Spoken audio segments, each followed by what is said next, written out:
ઈરાની દૂતાવાસ પહોંચીને આયતુલ્લા અલી ખામેનેઈને શ્રદ્ધાંજલિ અર્પણ કરી. તેને પૂર્વ કેન્દ્રીય મંત્રી કપિલ સિબલે નવી દિલ્હી સ્થિત ઈરાન ઇસ્લામિક પ્રજાસત્તાકના દૂતાવાસ ખાતે પહોંચીને ઈરાનના સર્વોચ્ચ નેતા આયતુલ્લા અલી ખામેનેઈના અવસાન બદલ ઊંડી સંવેદના પ્રગટ કરી હતી.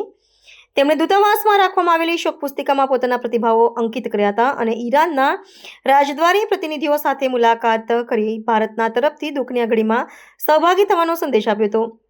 આ મુલાકાત દરમિયાન દૂતાવાસમાં ગંભીર વાતાવરણ જોવા મળ્યું હતું અને વિવિધ પક્ષના નેતાઓ પણ શ્રદ્ધાંજલિ આપવા ઉમટી પડ્યા હતા. આ પ્રસંગે પ્રસાર માધ્યમો સાથે વાતચીત કરતા કપિલ સિબલે પશ્ચિમ એશિયાની વર્તમાન પરિસ્થિતિ અંગે ગંભીર ચિંતા વ્યક્ત કરી હતી. તેમણે ભારપૂર્વક જણાવ્યું હતું કે વિશ્વના કોઈ પણ ખૂણે પ્રવર્તતા સંઘર્ષોનું સમાધાન માત્ર સંવાદ અને ચર્ચા દ્વારા જ શક્ય છે. હિંસા કે યુદ્ધ કોઈ કાયમી ઉકેલ નથી. તેમણે ઈરાનના દિવંગત નેતાના વારસાને યાદ કરતા આંતરરાષ્ટ્રીય સ્તરે શાંતિ સ્થાપવા માટે મુત્સદ્દગીરીના માર્ગને અપનાવવા પર ભાર મૂક્યો હતો, જે વર્તમાન ભૌગોલિક રાજકીય અસ્થિરતાના સમયમાં અત્યંત અનિવાર્ય છે.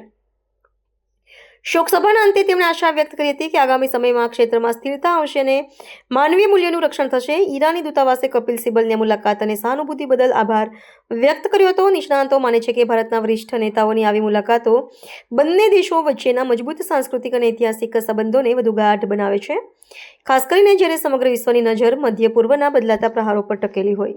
My heartfelt, deepest condolences at the manner in which the Ayatollah Ali Khamenei was assassinated. I personally believe, and I'm sure that every nation believes that conflicts should be resolved through dialogue and not through the use of weapons of mass destruction, and that it is necessary to do so to preserve the global order.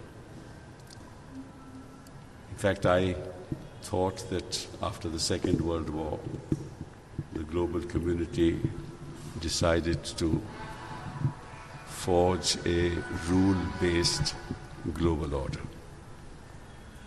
But I think, unfortunately, in the last couple of years, there has been a slow dismantling of that rule-based global order. That's not good for global peace. That's not good for any nation, because we cannot revert to a situation where nations believe that might is right. That's the law of the jungle. And I'm sure that the global community will get together, no matter what their difference is, to enter into a dialogue, resolve issues, and let global peace be maintained. Mr. Sibal, are you satisfied? I would suggest that at this juncture, we do not talk about politics. I've come here to condole the manner in which the Ayatollah was assassinated. Again, I said these are matters of politics that I'm willing to talk to you at my home. You are welcome to come there, but I don't think this is the right place for me to comment on the actions of other powers.